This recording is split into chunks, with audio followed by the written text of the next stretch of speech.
No shit. That'd be pretty interesting too. Yeah, Yeah. yeah. He was on a tour of Australia that we did a couple of years ago with Shane, and I really liked him. And he gave me a little bit of advice, and it was funny because he felt out of place giving me advice, But Really? I really appreciated it, and I could tell that he was like, what do I know though? You probably don't want to hear. I was like, no, I mean, I agree with you. That totally, you're 100% right. Like, why did I need to hit the guy with 20 different RVD chair moves in a row? He says too much, and it is. It was just I was just out there being a highlight reel, and I was like, I love it. You're right. Yeah. He was a smart guy. I remember seeing him. We have a local promotion here called KSWA, and he would usually go to those things once in a while, and it was kind of just neat to see him. But you could see him sometimes during the show. He'd be like standing in the back, but like kind of like peeking behind the curtain and watching and stuff like that. It's pretty neat to see him there. People like that, they really love the business, and that's just Yeah. something that's so admirable from my perspective, being in the business, to see somebody that was doing it way before I was born and did it all the way into the grave, and they're so interested that they keep up with it, keep the next generation going, teaching new guys, bringing people into the industry, and I just think that's really awesome. It's indicative of what a commitment it was back in the day, as far as like, boom, this is your life. Yeah. You swear an oath to it, omerta. Yeah. Right.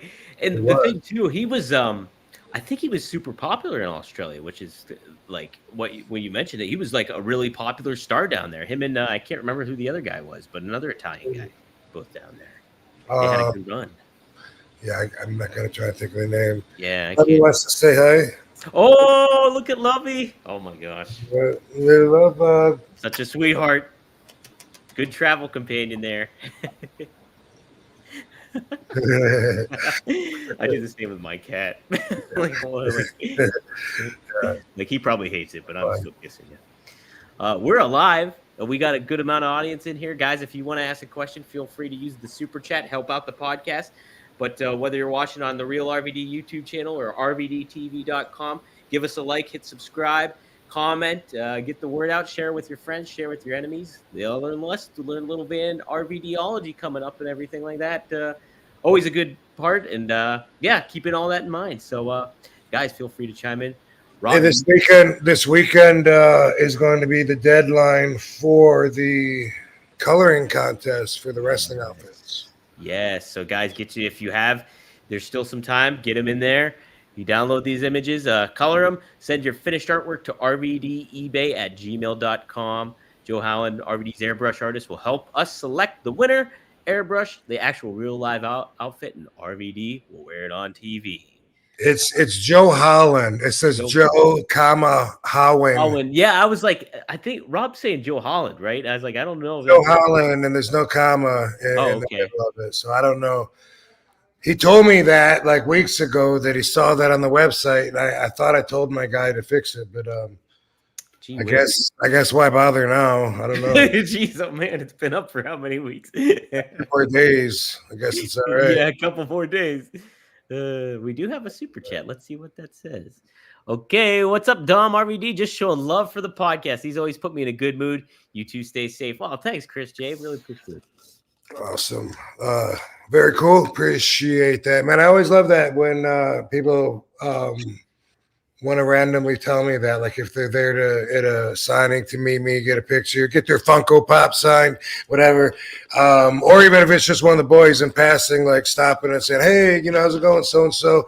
I love it when they want to put in there, hey man, I'm digging the podcast, because that goes a long way, because that feedback is important, because we spend our time doing this every week, setting aside this time, so it's good to know that people appreciate it. Absolutely, getting the word out and everything like that. And that Chris J, by the way, makes me automatically think of Chris Youngblood, who is Jay Youngblood's brother. Oh, Yeah, and there was two young bloods. I don't remember the other one. That was, I think, older than Chris. I think Chris just died, if I'm not mistaken, but from a heart attack or something. But they they were in All Japan, and I did a tour or two in All Japan and got to know them. And they were telling me, according to him, he was saying that Jay Youngblood, I think, was Ricky Steamboat's partner, really popular. And Chris Youngblood told me that Jay had a broken rib and that it broke and that the rib pointed inside and that he didn't get it checked out in time and didn't know, but that the rib was pointing in and that it irritated like his pancreas and caused it to get fucked up, infected, whatever, and that's how he died. Wow. Yeah. I did not know that. I thought it was always like a substance abuse thing. I didn't even know that it was just an injury like that. That's crazy. Yeah, that's just the way that I was told the story, and I always remember it that way. And I've never come across the story any other way, to compare it. I just never have. Yeah. Oh no. Yeah. So Chris, his other brother was Mark Youngblood. Yeah. Sons of Ricky Romero. And yeah, I loved. I was introduced by Jim Valley about the storyline between Ricky Steamboat and Jay Youngblood against Sergeant Slaughter and the other gentleman. I can't remember what his name was, but the Roads to Greenboro storyline, and that was so good. I went and watched all that on YouTube. One of the best tag team storylines I've ever seen before. It was really good stuff. That's cool. That's the stuff that was going on in a different part of the world than me. I just got WWF. That was it. No other federation existed until way into my fandom years when I was almost, ready to make that decision to become a pro wrestler myself. That's when I would go out of my way to try to find other wrestling. Like one neighbor had a satellite dish so he could get UWF and World Class. When I would go to my grandma's in Detroit, she had something different, which might have been World Class. I'm not sure. I was having a discussion with someone yesterday. We figured it might be because I know I had Iceman Parsons and gentleman Chris Adams on it because that's how I knew them, was from that group that I got in Detroit. But then you go home and you try to talk to the other kids at school about it. Nobody could relate because they only knew the WWF wrestlers. Yeah. I'm sure we talked about this on the earlier shows, Rob. Who really drew you in as a younger fan? Like, is there somebody that like really caught your eye and that's what hooked you? Was there somebody in particular, or was it a particular moment? Do you recall anything like that? Or yeah, I mean, there's a few different ways to answer that. I can remember the first time that I watched wrestling on television. That was the first time that I was hooked, and it was Mike Kirshner, Corporal Kirshner, some kind of rappelling or zip lining he was doing. I think he jumped out of a helicopter. I was like, whoa, this dude's cool. And then I saw him get jumped by the Iron Sheik, and I was hooked, and they said next week he's going to have his revenge or whatever. And I was like, I can't miss that. That was the first time that I was like hooked in, and I was like, whoa, next week on this channel, dude, I'm going to be here for sure. I'm making plans right now. And I understood why all the other kids were trying to get me to watch it every week with them because they loved it. And then, as a fan, the first guy that I remember really inspiring me a lot was Leaping Lanny Poffo, Randy Savage's brother. He thought outside the box. He got beat all the time, but I pulled for him as a fan. I always thought that his ingenuity and creativeness was going to get him ahead, and he was doing flying head scissors when nobody else was even doing anything like that. Like that back then, that was like, whoa, he does a monkey flip. That's so cool. And so I really pulled for him. I remember reading in WWF magazine that Ricky Steamboat was working out with Lanny at the gym. And so I was like, yes, that's his break. Ricky's going to pull him under his wing. And Davey's going to start winning. And this was before he was the genius. The genius for him was probably the best part of his career, just because that was the only time he had like a push in WWF, which would have probably been the most money and the most spotlight that he got. But for me, it wasn't about that heel character. It was about him before, and just as a baby face, it worked for me as a mark. And then, I liked Hulk Hogan. I liked Hercules for a while. The Ultimate Warrior was the next guy that really had me enthralled. Like, the Ultimate Warrior was so intense. Before everyone knew who he was the Dingo Warrior doing house show loops before he was on TV with WWF, and I was seeing him there, telling everyone about him that didn't go to the shows but hadn't seen him yet because he wasn't on TV yet. And this guy's so intense, and he's so jacked, so strong, and picks him up over his head, run. I was so wrapped up into him that I used to like cut out. My grandma would always say me the newspapers, because newspapers in Detroit always had wrestling in them. So when we would go visit, that's something I would do. I'd go through all the stack, and I would cut out wrestling articles and stuff like that, and I would like tape them on my wall, and like I collected that kind of stuff. Even if it was a comic strip, which there was a Dribble or Mr. Drabble, something like that. He was a part-time pro wrestler.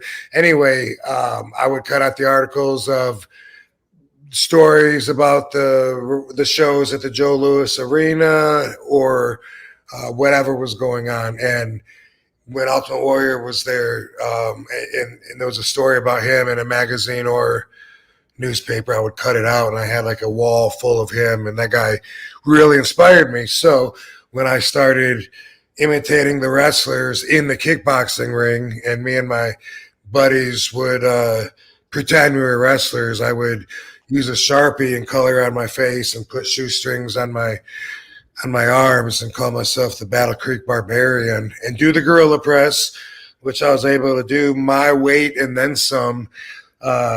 So that was always something that I used to be strong at. How about that? That's that would change though anyway. You know what I mean? But that's basically the rundown, I guess, of people that really stood out to inspire me as wrestlers. Yeah. I remember you saying Lanny Poffo too, especially. Yeah, I'm the only one that's ever told Lanny, dude, you were my favorite wrestler growing up. He wasn't used to having anyone say that, and he really appreciated it. Yeah, I bet. We should make some RVD frisbees. Like, right. Get some RVD frisbees going. That'd be pretty sweet. So that's kind of, I was gonna ask you about that. Like, it's so it's cool that Ultimate Warrior was one of your favorites. He had such high energy and stuff like that. You have a different type of energy when you go there. When did you kind of realize, like, okay, the Warrior was the Warrior. I love the Warrior, but I'm me, and I gotta be me instead of like that amped up energy kind of thing? Did that kind of like hit you at some point where it's like, that's not who I am, but I really like the Warrior for that kind of energy? So these were like at the shows before I even met the Sheik, like we would, it was the kickboxing shows. So we would choreograph wrestling matches and go out there, and they were probably pretty decent, but I mean, I could tear it apart, I'm sure, and criticize it, but we did a lot of really cool stuff, without knowing how to register and sell and how to get the audience's emotion involved. We didn't know any of that stuff, but when I trained with the Sheik, I couldn't beat my chest. You're like, he would have choked me out, and so it was I think he brought the me out of me by giving me so much to focus on the foundation of it. There wasn't really room for anything else, and it kind of like kept me fresh and unfiltered and thinking about doing the right thing. And then I came in as a kickboxer. Never really had to put that much character in. It seems like within the first few years, people were giving me props for being chill and relaxed. And then eventually I took pride in that, and thought, wow, I'm going to really, put more energy into that because I'm comfortable with being chill and relaxed. And that's natural for me as opposed to trying to fake something else and try to be intimidating and trying to scare people that I'm actually working with. And it is like that, like even though we work together and we're friends or whatever, you still like have a way man to man when you shake someone's hand. Sometimes you size them up, subconsciously, especially if you're in a fighting game at all. Sometimes, I mean, that happens, like especially if it's outside the dressing room and you meet someone at a signing or whatever, and you're, whoa, this is a big guy here, like it stands out, like, whoa, he's got big hands like mine. And, he matched my handshake. Like, oh, this dude must be an athlete. There's always like stuff like that. And as far as that goes, for me, sometimes I feel like people that are used to having everyone intimidated by them because of their size, because of their haircut, whatever it is about them. Some people I can tell when I meet them that they're a little thrown off that I'm so relaxed at being with them, that I'm come on, dude, whatever, that's a work. We're not working right now. Yeah. You know what I mean? And I'm comfortable with that, and even if it is someone that could destroy me, I still am comfortable with that, with being, the crash dummy for that or whatever. And I'm just saying, even if it was the toughest MMA champion in the world, I don't know. Actually, like, now that I think about it, and I put it that way, I mean, every time I meet Nick Diaz, like he's got like this vibe about him that just like he seems like he's used to just everybody being afraid of him and kissing his ass or whatever. And whenever I've met him, he always right away acts like he couldn't care less. It's been like, I don't know, maybe 3 or 4 times. Every time he's just like, hey, what's going on? And he's just like looking around, whatever, it just totally makes me feel like, well, I don't know if he wants me to know that he thinks I'm unimportant or that whatever, but I'm fine with that because I'm feeling the same way. I respect him and stuff, but as far as like, I'm not gonna mark out or be like, oh my god, hey, if you wanna sit at the same table and just and not look at each other, I'm cool with that. Absolutely, yeah. Yeah, I wonder too. That's pretty interesting because you'd think like somebody would be like, "Oh, hey Rob, how you doing?" or whatever, like that. But it's I think maybe different. Everybody's different. Everybody's different. That's it. Well, did you say Nate or Nick Diaz? Which Diaz was it? Nick. Okay. Yeah, I met him a few times in different places, and I still don't know if he knows who I am. Whatever. But it wouldn't even change, even if he was to say, you know what? Yeah, I know who RVD is. I've never really liked him. I always thought he was a dick. Even if I was to read that or something, it wouldn't change my opinion about him. I still respect his fighting. Him and his brother both come across like punks, but then they back it up, and that's badass. Yeah, it is pretty badass. And he's a triathlon fucking athlete, so how are you gonna not respect that, man? That's right. Crazy shit. And what a great representative for cannabis. So I don't need someone to like me for me to like them. It's not even a factor. And I say that a lot of times, but I make a point of it because that's so rare. Like most people, like, hey, how do you feel about Dominic? Oh, he's really cool. Really? Because he said he doesn't like you. Well, fuck him. Well, fuck that guy, man. And to me, like, does that make sense? Yeah, it does make sense. I mean, like, if you're able to take yourself out of the equation, and just kind of look at it from like, hey, this guy doesn't like me, but I respect what he does. No big deal. Like, it's it. People are people. Like, you can't react to how they they feel about you a lot of Unless times. your feelings about somebody and opinion about somebody is based on how you think they feel about you. Yeah. Mm-hmm. In which case, I get it. You find out or you hear that they don't feel that way about you, and then you're hurt, Yeah. And Oh, yeah. but besides that, though, I mean, if it's based on that person's qualities, how you feel about them, and the qualities didn't change just because they, said fuck you, then it shouldn't change how you feel about them. That's how I feel. Yeah, I agree. Seth, we'll get to yours because yours is a topic we're actually going to talk about here in a second. But this one, Mez, $2. I need Rob's opinion on Snarf from the Thundercats. Did you watch Thundercats, Rob? I watched it, but it was so long ago. I don't remember which one is which. Was that the main baby face? That's Jack the goofy cat. Their sidekick cat, where he's like snurf, snurf. That one. Too long ago. I don't remember it. Yeah. I remember there was an attractive female cat, and for some reason, cats and attractive females go together, and obviously it's the P word, right? But I don't know. I've always had a thing for Black Cat from Marvel. Like she's always been like the hottest female character for me in a lot of times in the Spider-Man comics, and likewise Catwoman in DC. They always have her sexy as well, and it's something that I think as a kid and coming up on comic books that was instilled in my brain. And anyway, that's why the neighbor's cat had babies that looked like me.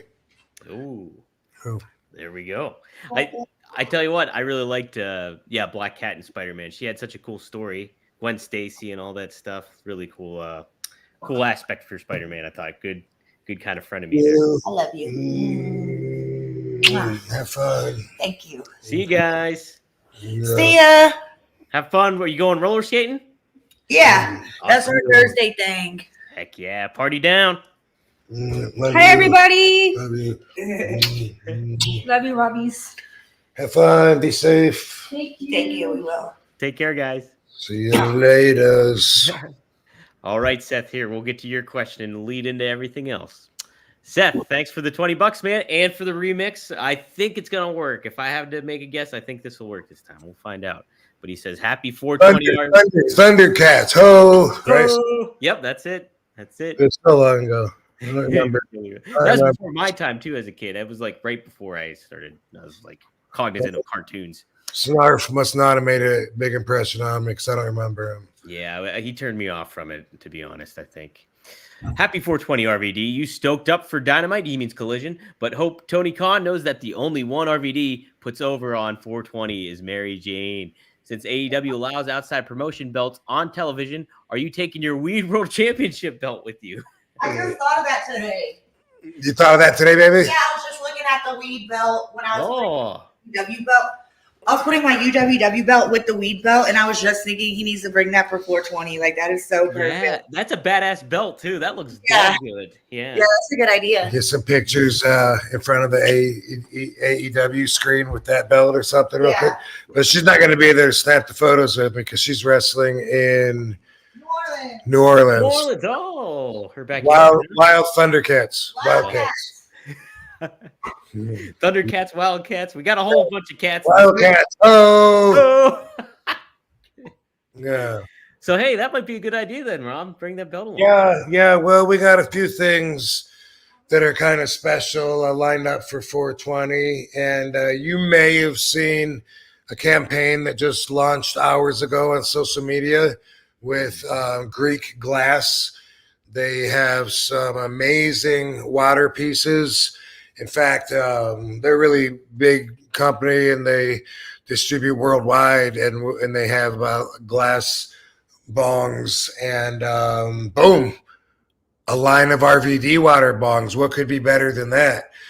And we're debuting this on 420, and so they just started promoting the website today. RVD420.com. It's pretty easy. It's also on Instagram. I know they have an account on Instagram for it. So I'll be sure. I'll look it up in here. I just literally followed them too because they tagged me in something. But yeah, that's really exciting. Getting all the details about some of that stuff and what's down the pipeline for that. Holy smokes, some cool stuff going on there. Shoot, where are they? They tagged me. Either way, I'll filmed a lot of stuff in Philadelphia over the week. Whoa, fuck. Uh-oh. I just kicked my water over. It's all good. Oh, you good? You good? Dramatic oversell. I was like, oh shit, did he light something on fire? What happened? Anyway, cool guys, cool project, cool partners, and I think the fans are going to really love it. It's going to be fun. Yeah, 420 is pretty exciting. Rob, how do you feel? Like Peoria, Illinois, it's going down. Do you know what you're doing exactly? Obviously, you don't got to tell us, but are you aware of what they have planned for you yet? Or you shooting from the hip and seeing what happens? I am like very often going in just hey, I thought you left. You? I forgot my phone. Oh, love you, baby. Going in prepared to bring what I bring to the table, and I don't know what they're doing. You know. Sweet. Should be exciting though. Why start now? You know, like looking at it. You know, I've been doing talking like in deep conversation in interviews here, or even sometimes on someone else's podcast about how as a wrestler being brought in with the behind doors etiquette, there were certain things that I was taught that are cool in the locker room, certain things that aren't, you know, and because of that, and me associating with the hoods because we like to get high, you know, we would look at people like The Office as if they were stooges, you know, guys that talk to the agents, that they want to know what they're doing ahead of time and want to pitch ideas and stuff like that. We'd look ahead of them like, oh, they're kissing ass. And we'd look at it like we work our asses off and then they should place us accordingly to make their money off us. That's their fucking job. We don't need to kiss ass to, you know, to fucking get ahead. And that's the way that my perspective always was. And I got as far as I got in spite of that, you know, but now seeing the bigger picture, I look at it now like, you know, if you look at it like it is a business, because it is, you know, what's wrong with anybody going to the boss or their superior pitching ideas that they may have, you know, like why would that be frowned upon? And anywhere else it probably wouldn't be, you know.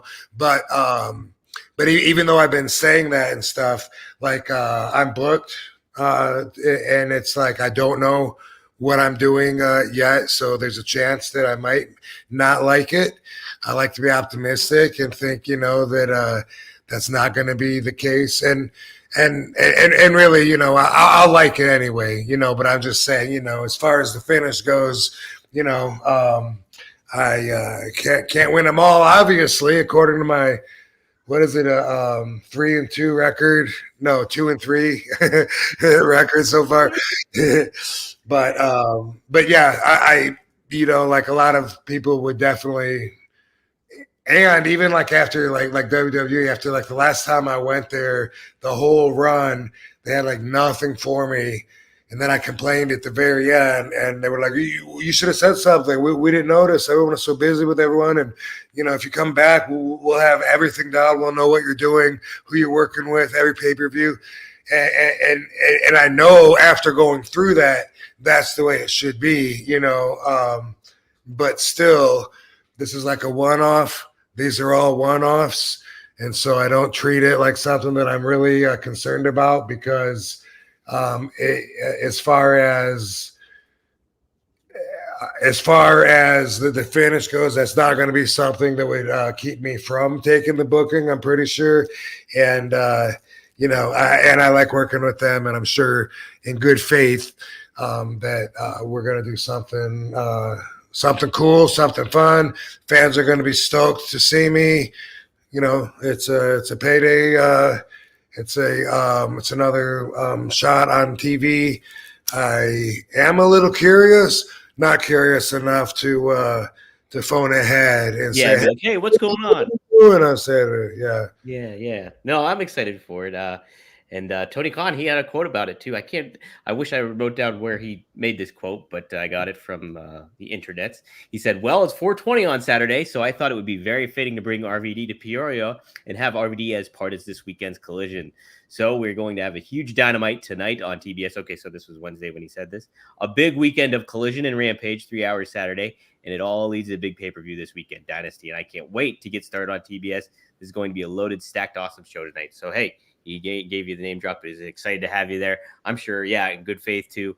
Tony Khan's going to do right by you, too. It's 420, man. It's 420. So, I mean, When's the pay-per-view, though? Sunday, so the next day. So whatever I'm doing is going to be some kind of lead into the pay-per-view that I'm not part of. So already I start, start cocking an eyebrow. That's why I don't like knowing shit. Yeah. You know what I mean? Like, I'd rather, like, not, no worries till I get there. Yeah. Good point. We'll have to see on Saturday. But another super chat here.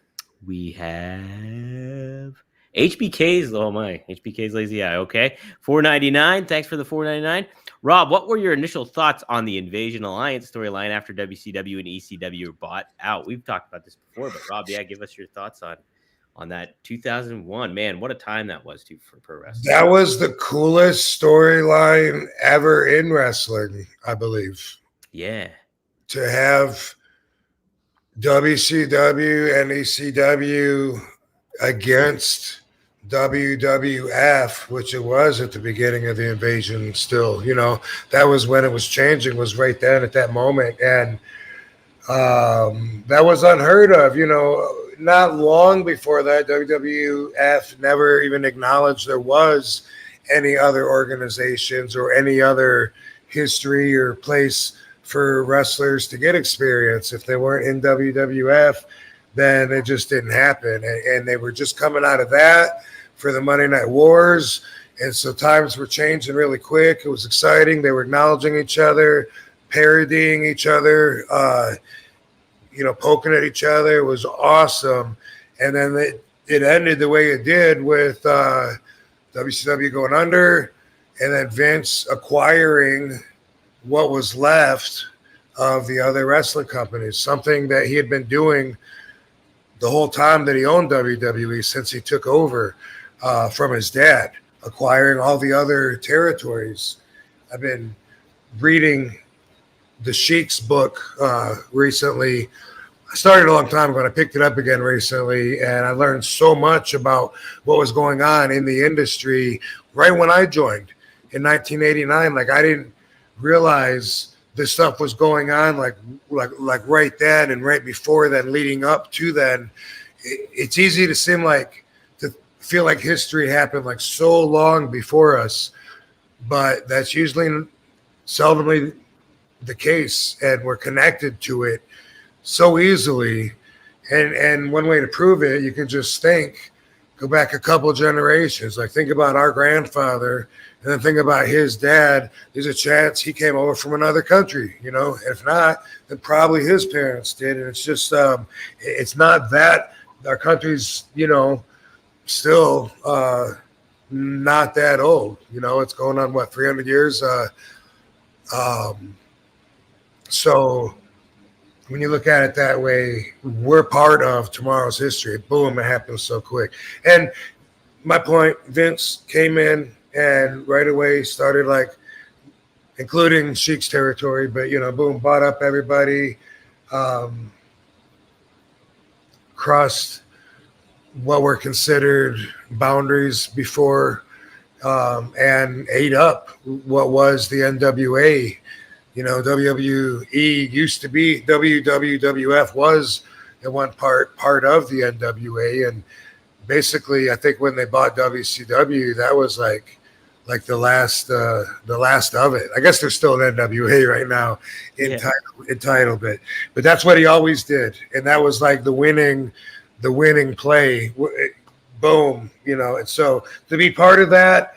And then to have the wrestlers in the Alliance and the Invasion on WWE television representing the outside forces, it was super, super cool. You know, it was like a much like it was like what the NWO was as far as outsiders on the program, except for much bigger because of what we represented. There was all kinds of mistakes and flaws we can point out, and I don't think we had the best necessarily representatives from WCW to have a head-on war with WWE. But overall, it was awesome. It was a really cool idea. And I think even having Shano go and run it against his dad, I think we had some unforgettable historic moments in the wrestling industry before eventually Vince got to raise his hand in victory. Yeah, right. Revisionist history, so to speak. I was such a fan of that time. It was so cool because I was just getting introduced to ECW and watching you guys on TNN and kind of getting that underground. Wow, I should not be watching this. I feel I shouldn't be watching it. And then here, all of a sudden, you guys show up on WWE. I'm like, oh man, RVD's there. You got fucking Tommy Dreamer there. I was like, this is gonna be fucking badass.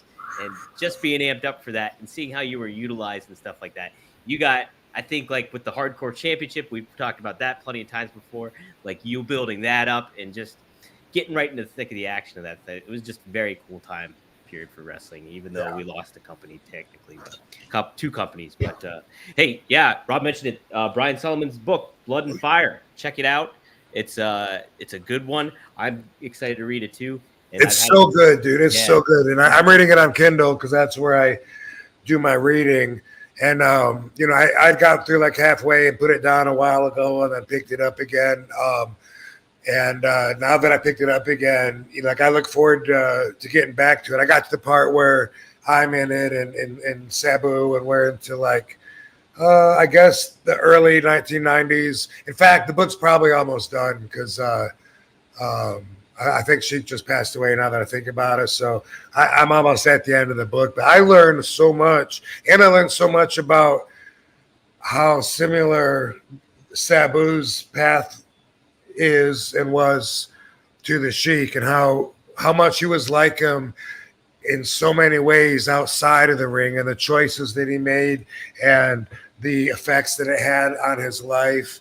And so much stuff that I had no idea, and fascinating to know what was going on right when I was there training with him, and him and his wife Joyce and what they were going through and stuff. And I didn't even know.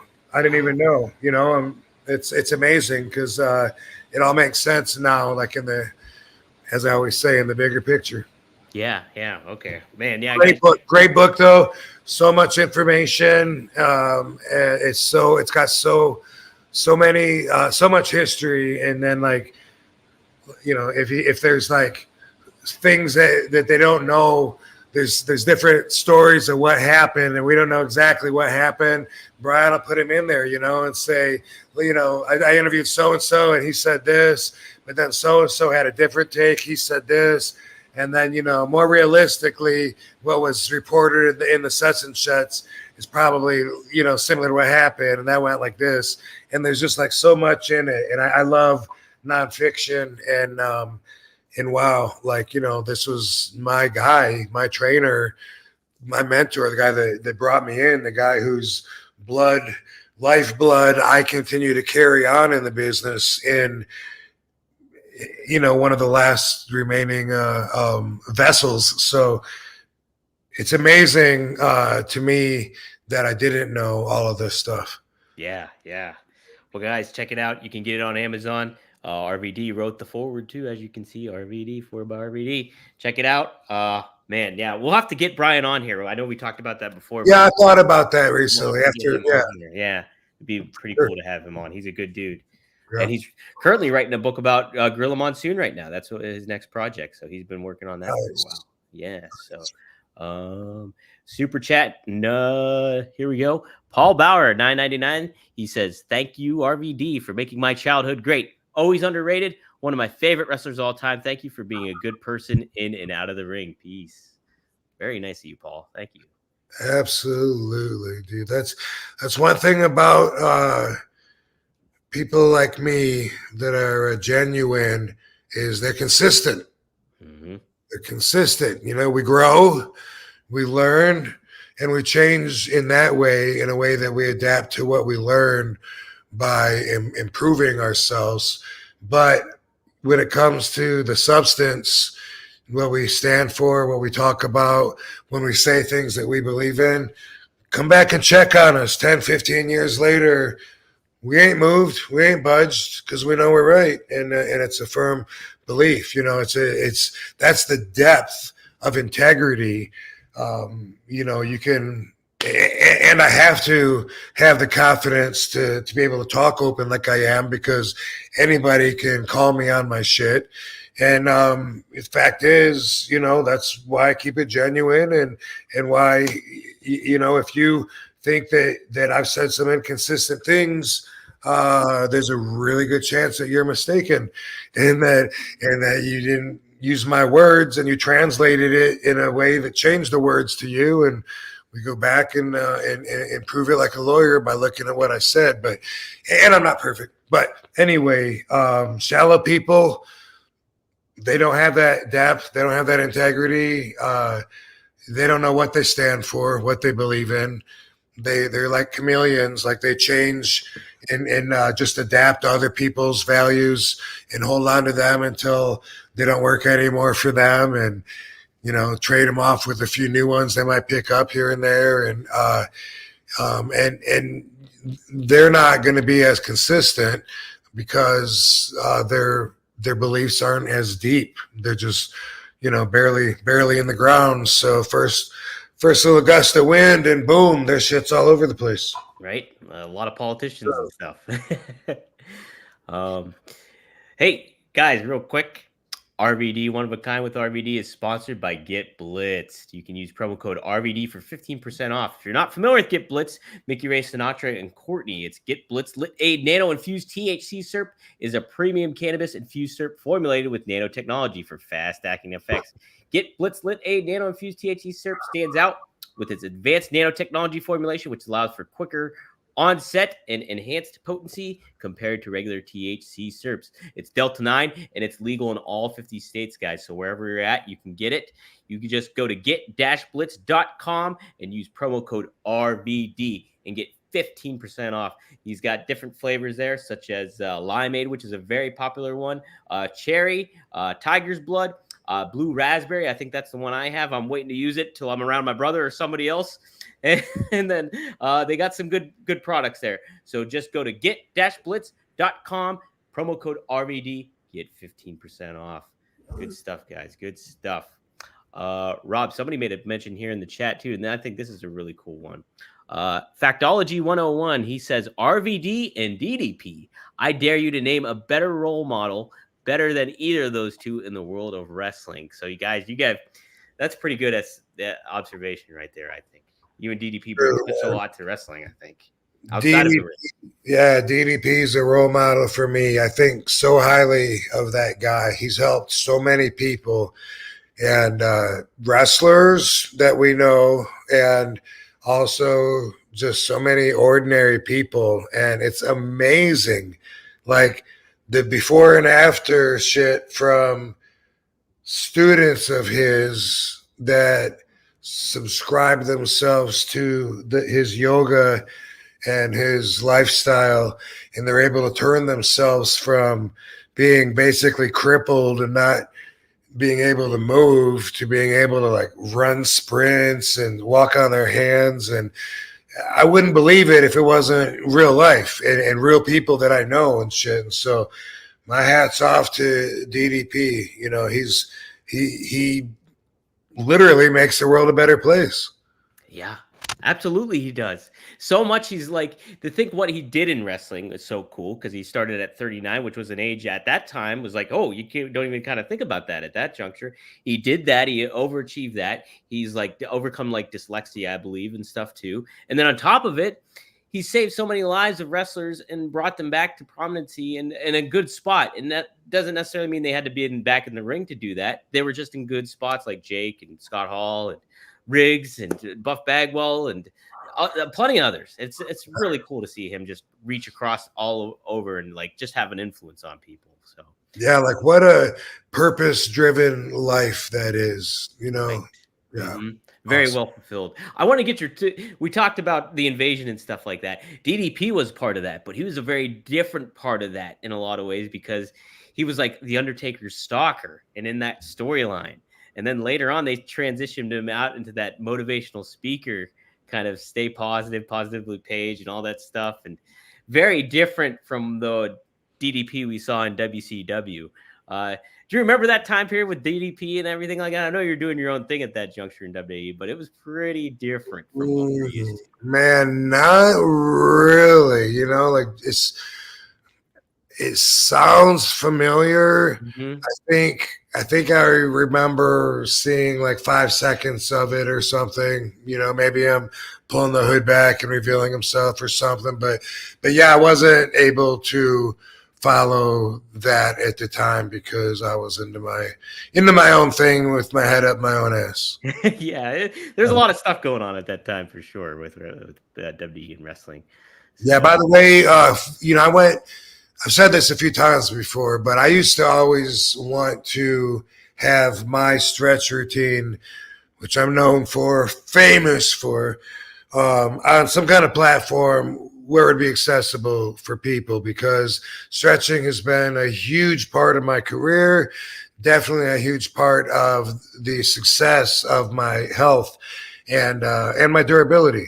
And DDP long ago, 92, 93, saw that I was stretching every day before matches, only me. And he said, there's got to be something to it. RVD stretches, he does all these crazy bumps and doesn't get hurt. And that motivated him to stretch, and eventually he came up with DDP yoga. But we've always stayed close. And he's had obviously a lot of success with the DDP yoga, and he's got the channels and distribution set up where he was going to distribute my stretch video, which would be like a home run, if I could just deliver. And I went there in Atlanta where he lives to his studios, and then saw everything he's got to work with and try to plan it out and stuff. And anyway, that was the point of what I was going to say was he's got a big gym, and he would like meet a few times a day with classes there and then also film that.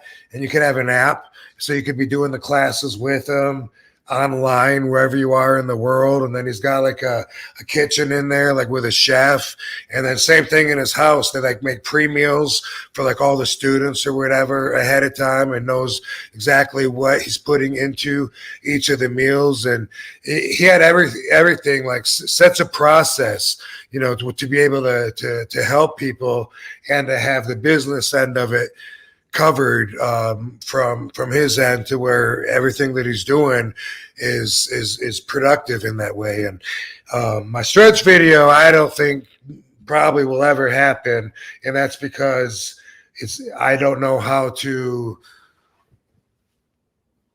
bring it out of me. Really, it's such an inner experience that I've thought of all kinds of different ways of describing what I'm doing, and it's there's nothing that I like anyway. Yeah, so that's that. But man, DDP's like he's got it. He's got the system set. He knows what he's doing. He's got production, editing suites and stuff, and everything like in house, like in all these different rooms in the building. And I know he's moved facilities since I've been there. I look forward to seeing his new place again really soon. He sent me some of these power cuffs, which give an awesome workout. Soon I'm going to film a little something and put it on my YouTube. But they're cuffs like the Ultimate Warrior, and you tighten them. And you tighten them so much. And the idea, I think I've talked about this before, but the idea is that it stops the blood from leaving your arm, but still allows blood to come into it. So it gets really pumped up to the point to where it hurts just to pump. It's so pumped that it hurts when you're doing a lot of reps like that. But it's really cool, and I wanted to learn what it is that they're doing a little bit before I try and get it filmed. But he has invited me, and I will take him up on it sometime to come to Atlanta, and then he's going to get me set straight with it. Same thing with the legs, and that's pretty awesome too, to put the power cuffs on your legs and do your leg workout, squats, whatever, and it's pretty cool. You'll see, at least, I mean, everyone's different, but it tends to cause some vascularity that's not normally seen. Sweet. I got to keep that in mind for sure. Yeah. I know I've mentioned this too about DDP on here before, but when he was helping Jake out, something he made note, I think, on the documentary is when Jake would come in, he'd be wearing all these like shirts that had negative words or phrases on them or images and stuff like that. And he made a note to Jake he's like, hey, stop wearing that stuff. Put on this stuff, wear a different shirt, everything like that. Anything that you do positive will help you mentally with that kind of stuff. Cool. I was like, wow, that's something to really think about. And like now, anytime I see somebody doing something negative that's like maybe not necessarily like negative to them in the moment, it's like just negative in general, I like make notes about like, oh, if that person just kind of thought about that a different way and didn't think negatively, it would just be different. It's just kind of cool, I think, for DDP. Oh yeah, you know what that makes me think of, and yeah, if I see someone that wears a shirt that says, fuck the world or whatever, then I kind of think, ew, gross, Yeah. But and maybe this is, me saying, you kids get off my damn lawn, but but I'm I don't know if offended is the right word, but turned off by the middle finger. Like when people like having the picture taken, fuck you. And when I see that, I'm always like, it's so opposite of a smile. Yeah. And it strikes me that way, is if when I look at it, I'm usually I'm turned off in a way that I'm like, what an asshole, and what a vibe that I'm receiving right now from this photo, and why would they want to do that? Yeah, exactly. It's like, you're putting negative energy out there. That's how I feel almost always when I see that, and because especially if they have a rude face with it too. Yeah, like I'm a badass. Look at me. I'm not listening to you. Yeah. What am I? How am I supposed to feel? Like, oh, cool. I want to get that tattooed on my face. Right. I don't know. I don't like it. I don't like the image. I don't like the vibe that comes from it. And it doesn't make me think highly of the person that's doing it. Yeah, I agree. Personally, get off my damn lawn. Get off my lawn, you middle finger throwing mother effers. Shasta Valley, I will take your advice. He says, Dom, go watch Jackie Gleason, do some ad spots, and take a few notes. I will. I like Jackie Gleason, so I'll make a note of that. Thank you. Voodoo Vic, thank you for the $5. Does the yin-yang symbol have a lot of significance to you, Rob? Also, Dom, can you turn your mic up, please, for the pods? I just adjusted my mic, so thank you for that, too. Rob, how about that yin-yang? We talked about that a little bit before, I think. Yes, it does. It absolutely does. I'm trying to remember the first time that the yin-yang came into my life, but I don't have an answer when that was. But I do remember associating it with martial arts early on, as I was getting into martial arts, as I was visiting the different dojos, the Battle Creek Budokan, and Todd Tatami's Taekwondo, and a couple places in Kalamazoo, and Terry Gay's and Coldwater. Like, there's always the yin-yang symbol. And so I had that association with it, but I developed a personal relationship with the yin-yang symbol one day when it was just me and the symbol. And this is going to be circa 96 ish. And so I'm like maybe 25, I guess, right? Holy crap. Is that how old I was then? Was I 35? No, 25. I just graduated high school in 89. So, wow, what a baby I was. Yeah. But so anyway, at this particular time, I had an apartment in Savannah, I guess. Yeah. Anyway, I had my own apartment and I'm by myself. And I'm in a really stressful part in my life. When you're young, you get overwhelmed by stuff that later on you look at like, hey, it wasn't that big of a deal. Like breaking up with, a loved one. When you're young, your whole world is crushed, and then later on, you think, wow, that's happened 4 or 5 times now. I can't believe how broken I was the first time, or hopefully it doesn't keep happening. But either way, the smaller your world is, the more impactful everything is, because everything is bigger in size, takes up a bigger percentage of it. That's why time goes by so much quicker. Hold on, let me not get sidetracked here.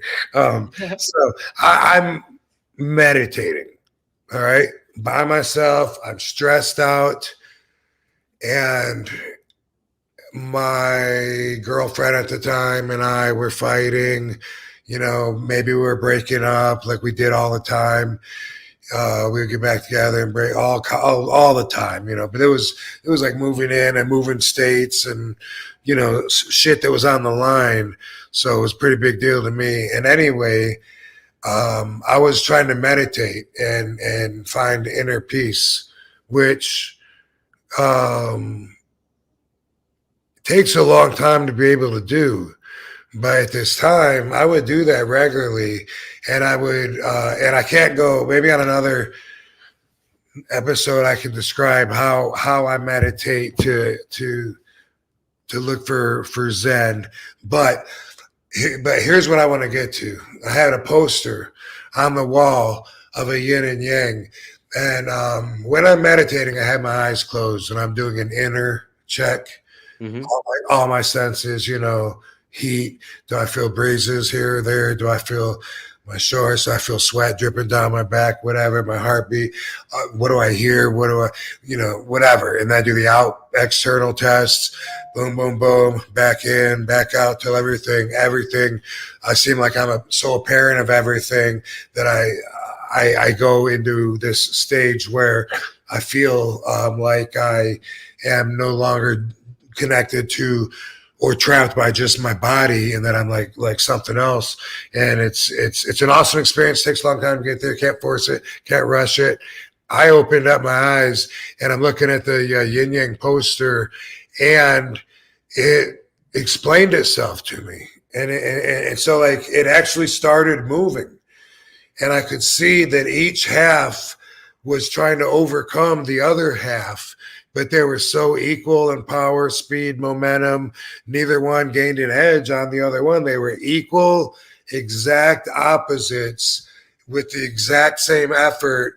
And so what I saw was this created a current and like a water going around. I don't think a washing machine is a good example because it's a steady flow. It's not like a rapid current, but it's a steady flow, a current of energy that's spinning around like an album or whatever.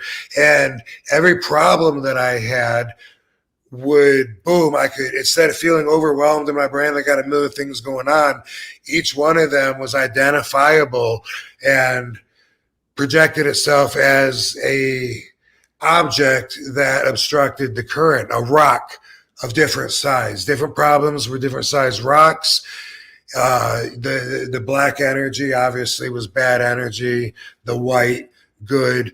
And it looked like, these problems would cause the current to have to go around it, but it didn't stop everything like a dam. They didn't seem like the problems were quite as huge and overwhelming as I thought they were. In fact, just being aware that I could see them on a map and categorize them by just looking and saying, okay, I got like four bad things going on right now, you know? Okay, so bam, the bitch is fucking someone else at the bar she's working at. That's bad, you know, but let's identify it. That's one thing. And then I could like pull it out and then the current goes through. It's like, whoa, okay, you know, just and that became like an objective, is to try to identify and be aware and see if that doesn't allow you to actually pull the rock out. You don't have to have a problem solved necessarily, but it can allow the energy to go through, allow the continuous flow to go non-disruptive. And before you know it, you're feeling, or I was anyway, a lot better than I was. You know, I think without any rocks, if it was just a complete flow of nonstop equal energy, well, that would be self-perfection.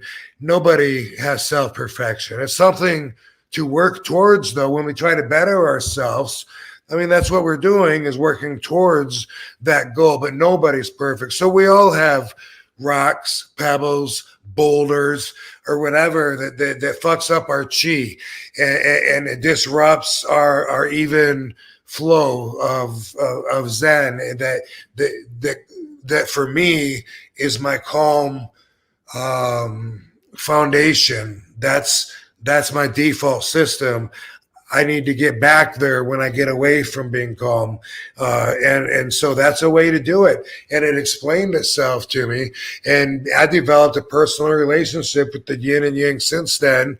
And I've always seen it as that, as like an artistic filing cabinet to store problems, issues, or things that I have to deal with so I don't get overwhelmed. Wow. Yeah. Rob, that's one of my favorite segments you've done so far on this show, talking about that right now. Oh, yeah, true story. That's awesome. Very, very personal. You know, it was just me and her, and I mean, me and the yin and yang, and yeah. And it was like, I was just like, oh my God, my life's falling apart. What? And then, you know, I was meditating, and then a while later, I'm like, oh, I got a couple of things I got to deal with. That's all. You know, it was like, it really helped keep everything in perspective. Yeah. Did that continue then for you? Were you just always cognizant of that, or did you have to keep reminding yourself about it, or did they? I don't always look at the actual image and throw it in there because I don't have to anymore. Mm-hmm.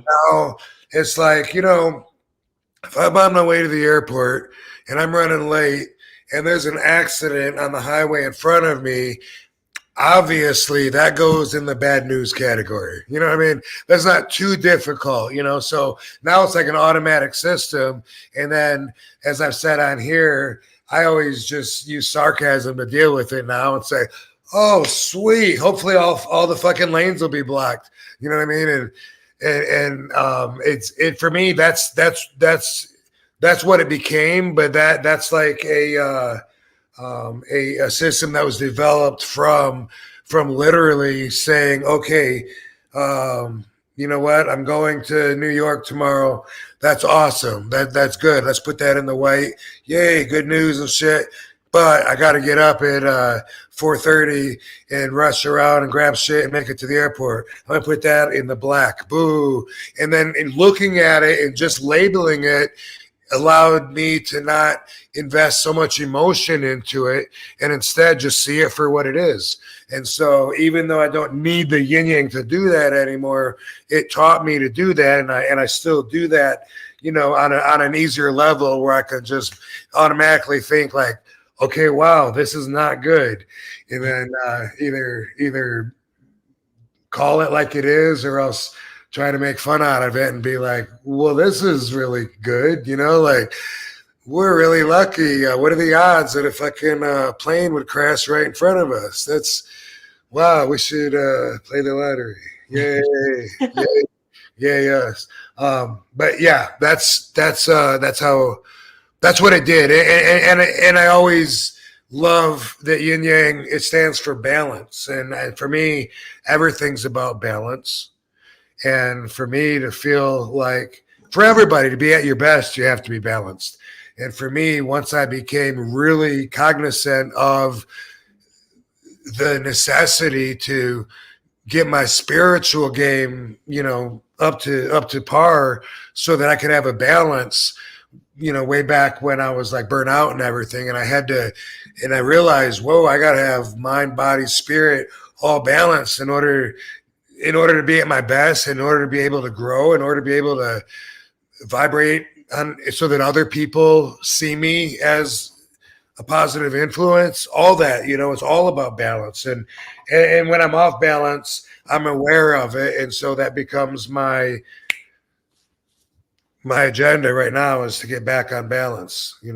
That's maybe that's why, like, when something hurts, if it hurts really bad, my mind is like, boom, deal with the pain, because I don't want that to affect my mood and affect my day and everything. So, whether it's kratom or a Norco or ice or whatever, it's like, instead of just being like, okay, well, my fucking needs kill, that's cool. Instead of that, like, sometimes I'm like, okay, if there's something I can do about it, boom, let me go ahead and take care of that right now, boom, so I can remain balanced. Yeah, man, it's all about balance. That's really cool.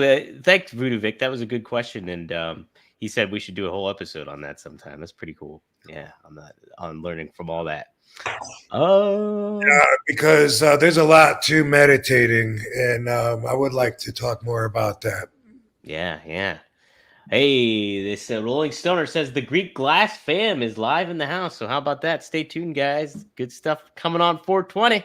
Yes, 420. That's in 2 nights. 2 nights from now, as a matter of fact. How about that? Yeah, the motherfucking ring. The ring. 48 hours from now. That's it. Yeah, man. Somebody in the chat here, it wasn't a super chat. I'm trying to find where it was. Somebody asked about, did you have any interaction with Van Hammer from WCW? Wrestler Van Hammer.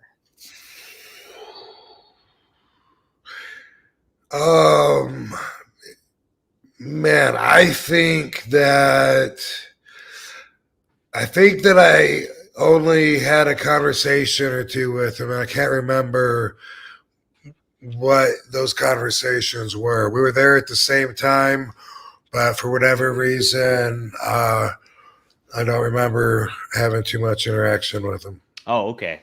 Yeah. When I think of him, by the way, I always think of William Regal putting him out with the headbutt that allegedly happened at a after hours kind of thing where all the boys were around a social setting, I believe at a pool table, and something happened. I don't know the whole story, but Van Hammer, I guess, was being offensive and aggressive towards Regal, and according to the story, Regal like headbutted him really hard, bam, and like just put him out like real quick like that. And I've always respected and admired William Regal because he's the real deal. You know what I mean? I used to, around this same time, which was 92, 93 in WCW, when we were all there, Van Hammer, Regal, myself, Max Payne. Who else was there? Well, Steve Austin, Brian Pillman. Mustafa? Yeah, I worked with Mustafa back. Yeah. And I was Sting there. I don't know. Yeah. Larry Zbyszko was there. Was Nash? Jim Barnett. It's like he would have to be, right? Vader. Yeah. Vader, okay. Steiners, I think were. Anyway, when it comes to the three of us being back then, like when I was riding with Regal, like I think we started on the same day, or maybe he was already hired but was in the office the day that I got hired or something, and we ended up splitting a car or whatever and riding around together and stuff. And right away I could tell he was the real deal, and he told me that he would be the challenge at the circus or carnival where they'd have a ring and it was an open invite to the crowd. Anyone that wanted to step in the ring with our guy here, and you can last 5 minutes or whatever the challenge was, you'd win this much money or whatever. And he was doing that. Like, he was the guy in the ring that would tie people up, and he was doing this when he was really young too. So I knew he was a badass. Oh my gosh, yeah. Some of those stories he has too, when he had that podcast he used to do, Gentleman Villain, and wow, like just the experience that he had and the knowledge obviously he has for everything. Yeah, just a tough SOB, and seeing him. I remember the match that we watched, the street fight he had with Fit Finley back in WCW, and it was really well done for being like a parking lot brawl kind of thing. And those guys just laid into one another. It was nuts. So he's one of those guys, by the way, that, you know, and I said I respect him and admire him. He's also one of those guys that seem like they could possibly get easily offended and then make you want to kind of like tiptoe on that line. You know what I mean? Like there's certain guys like that. Chuck Zito is one of them. I also, from watching the podcast, we talk about Joey Merlino a lot. He's one of them. There's several of these guys, and it's just like when I'm talking to them, like, you know, all I got to do if I say something about, you know, fucking, who knows, you know, whatever, blah, blah, blah. And they go, excuse me? And then it's like, fuck, what did I just say? Did I just offend this motherfucker? You know, like, what did I say? Do I need to say it different, or should I tell him what I just said? What just happened? You know? And Regal's kind of like that, you know, where he could just be like, you know, he could just be like, you know, I beg your pardon, you know, and it's whoa, what? You gotta hold on, make sure I didn't offend you. You know what I mean? Yeah. There's people like that, and he's always been like that, where it's like, we're cool, right? We're good. Are we good? We good? You like me? Yeah, you like me? Are we okay? We okay? Andrew Vincent Brown, thank you. He just says, totally digs these shows. I make sure I hit like. So thanks, Andrew. Appreciate it. Oh, thank you. Yes, absolutely. If only more people did that. It's always a small percentage of the views that actually hit like. Yeah. And I personally, whenever I watch YouTube, like I always hit like right off the bat. Like even before I watch the video, I figure like, you know what, I'm going to do my part. I feel like if I stuck my head in the room, you know, then I feel like I got to drop my business card, you know, and be like, okay, you know, you had a visitor here. Good. You got me hooked with the thumbnail or whatever, even if it sucks and I leave. But that's when I'm on my computer. If I'm watching on my TV in the gym, then it's not so easy. Yeah. Then I got to have my remote control, and then I got to fucking hit up, you know, just to get it to come back on, and then maybe hit up again, and then over, and then, you know, highlight the fucking circle that's got the thumbs up. So, yeah. So I owe a lot of people from watching in the gym that I normally would give likes to. Take note. You're like on the treadmill and you're like taking notes. Like, okay, gotta make that one. Got to be a lot of our viewers too. That's got to be why they don't all hit like, right? Yeah, right. Maybe on the phone or whatever, it's not as easy. It's easy as fuck on the computer, you know. Right. Fucking put the mouse there, boom. Right. Fuck there. Yeah, like, and I hit subscribe too, bitch. That's it. We appreciate the efforts, everyone. Hey, before we get out of here, we'll close it out, I think, with this one here, Rob.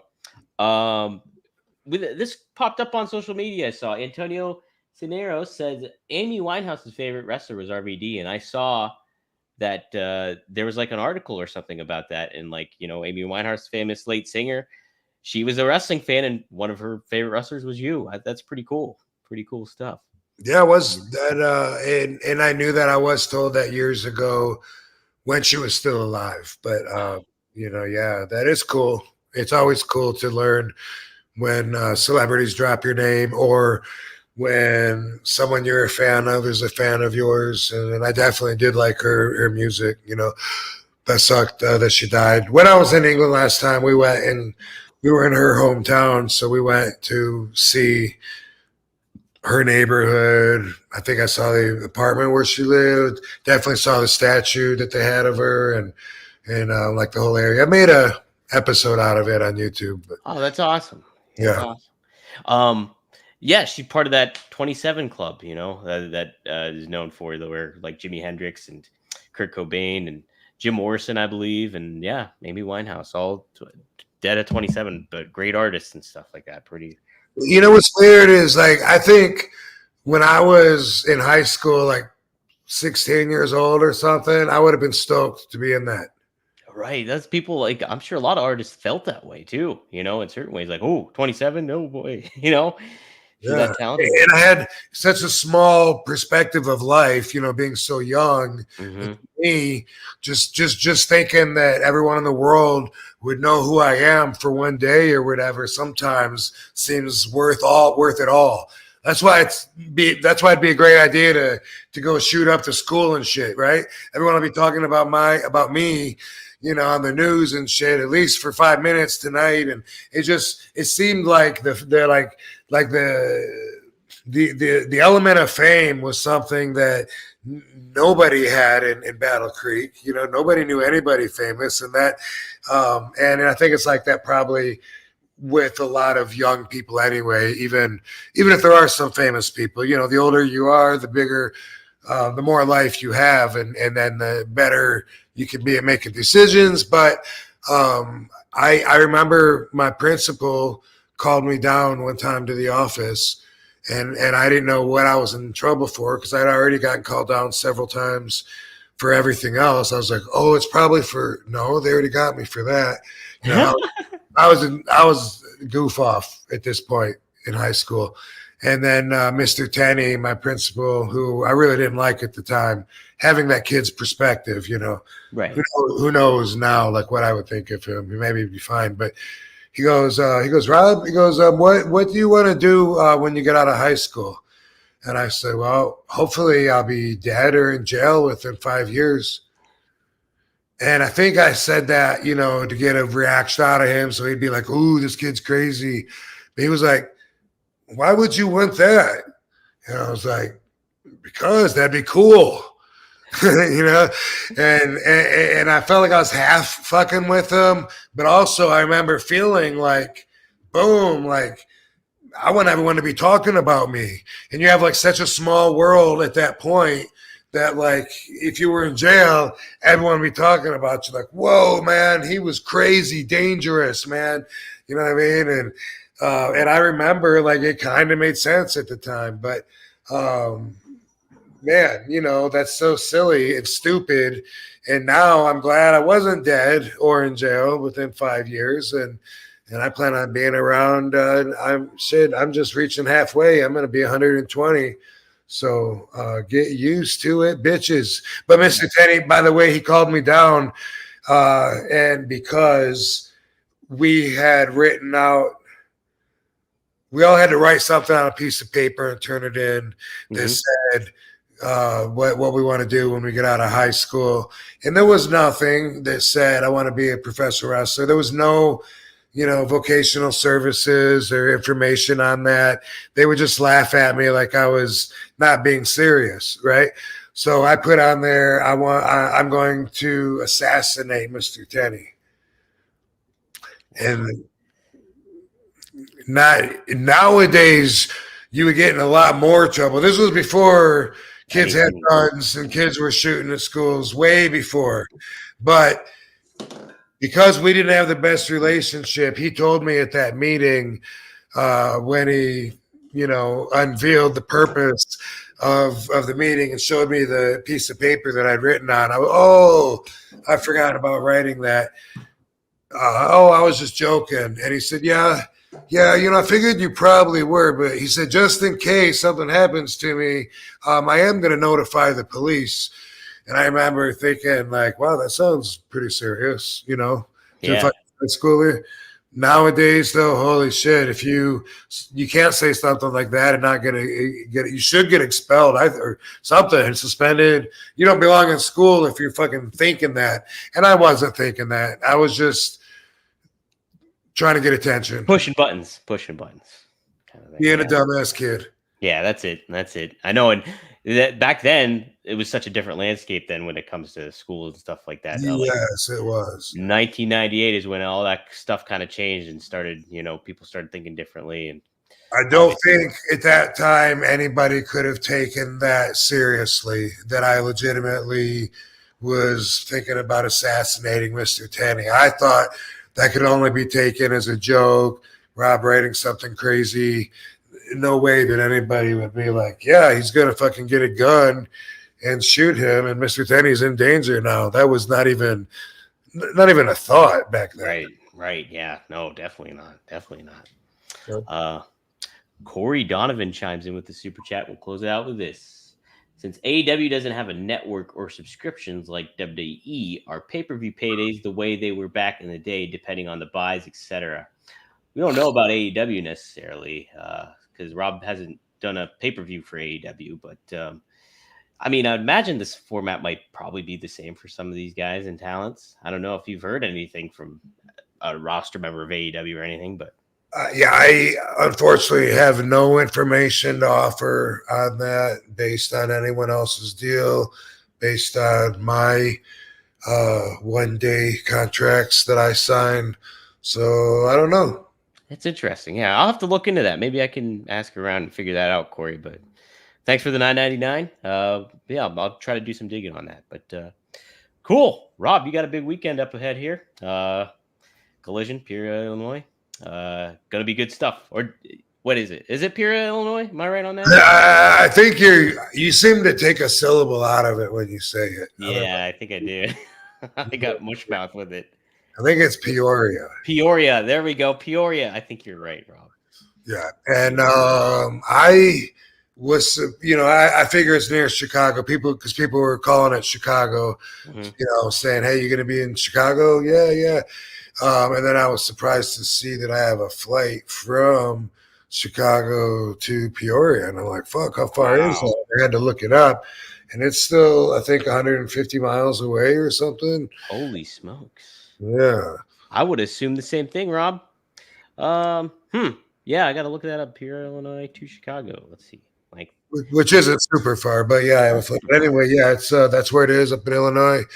Collision, 420. Fucking stoked. Gonna launch the Greek Glass collaboration, and I'm gonna kick ass. And you asked earlier how I feel, even though you didn't give me time to answer. Did I interrupt? No, you just kept talking. You didn't. You just kept going. Oh, okay. So how do you feel? And then went on to extend your question into.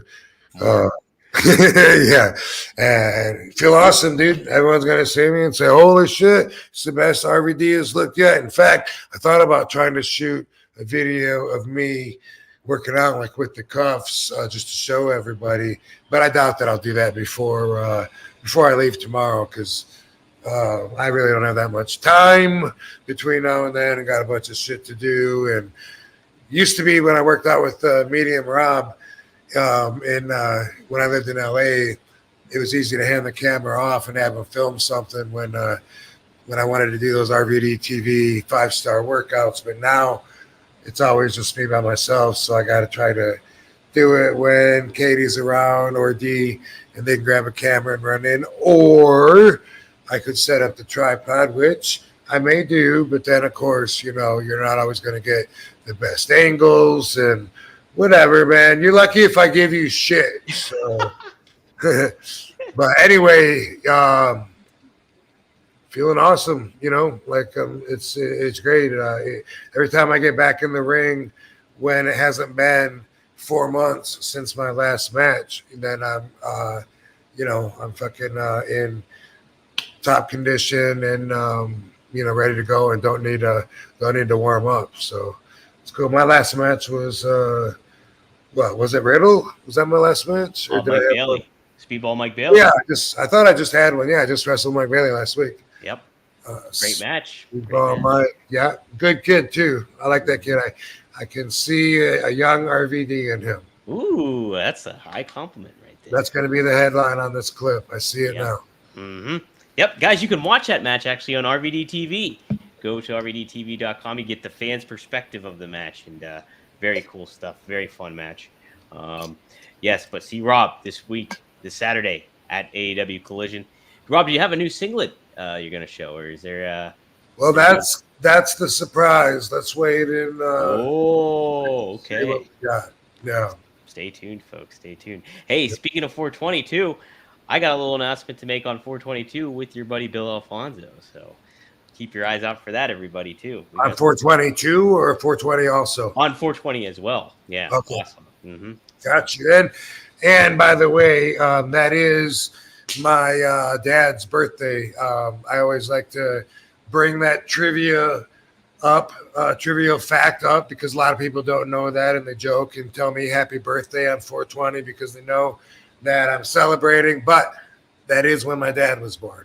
Yeah, there we go. Wow, I didn't know that. And Hitler, but I don't know Hitler. Yeah, I don't know him. They don't know that guy. Guys, so I heard he was an asshole. Yeah, he was a bit of an asshole from what I heard too. Hitler, not my dad. Yeah, right. Hitler we're talking about. Guys, be sure to follow RVD at The Real RVD on all social media platforms. Say bye, Barbie? Ooh, does Barbie want to say bye? Not really, but I'm going to make her say it anyway. You're still there, Barbie. We see ya. Whoa. We see ya.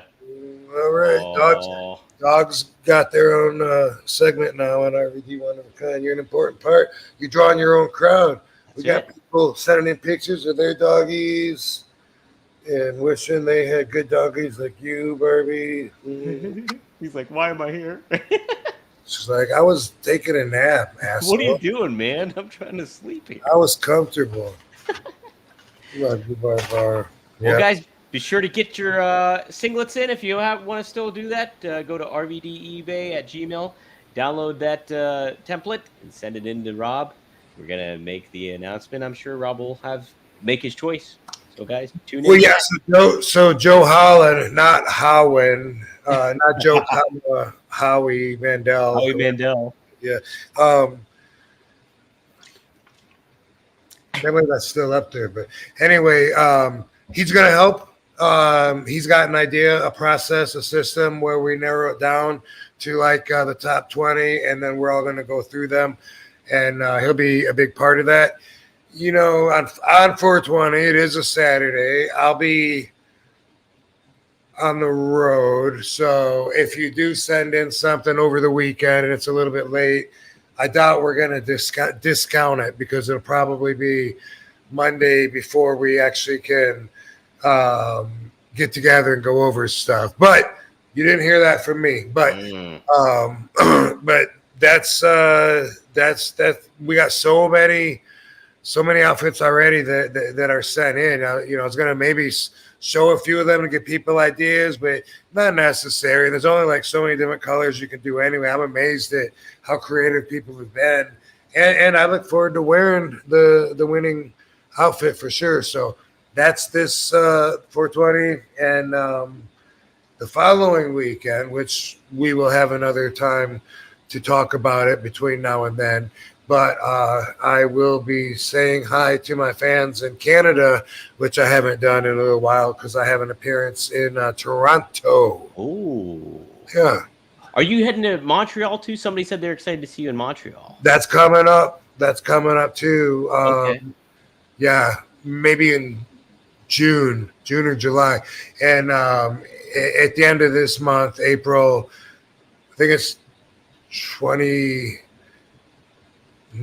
I think, or 30th. It's on my website. But anyway, I'm in Toronto at this Kojo Sports Collectibles. And so we'll be talking about that. But also, yeah, I got like something coming up in Mississauga. I believe it's a comic book convention in Mississauga later in the year. I'm going to be hitting Canada a few times. So always look forward to that. Love my Canadian fans, eh? Hey, the great up north there. Don't you know? All right. Yeah, guys, check it out. Rob will be in Toronto for, I'm not seeing it now, the Kojo Sports Collectibles event there going on. So be sure to check that out. What date does it say? The date is April 28th in Toronto, Canada. You will be there at the Sports Card Expo. So check it Fuck out. yeah, we will. Check it out. Party the fuck down, guys. Hey, we partied the F down here. Rob, good show. And guys, we'll see you next week here on One of a Kind with RVD. Awesome. Appreciate you, Van Dam fam. Appreciate you, Dom. See you Thanks, next week. Rob.